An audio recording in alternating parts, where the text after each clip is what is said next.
こんにちは、ココモです。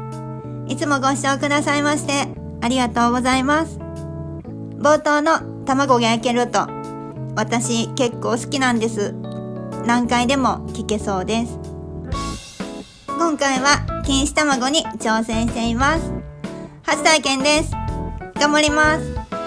クッキングスタート。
錦糸卵作りいかがでしたでしょうか？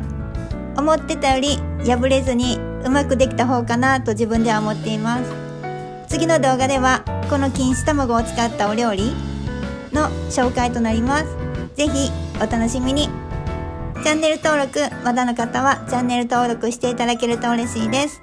グッドボタンも押していただけると励みになります。よろしくお願いいたします。いよいよ来週の1月23日から2月13日まで大人のバレンタインアディファミリーの企画が始まります。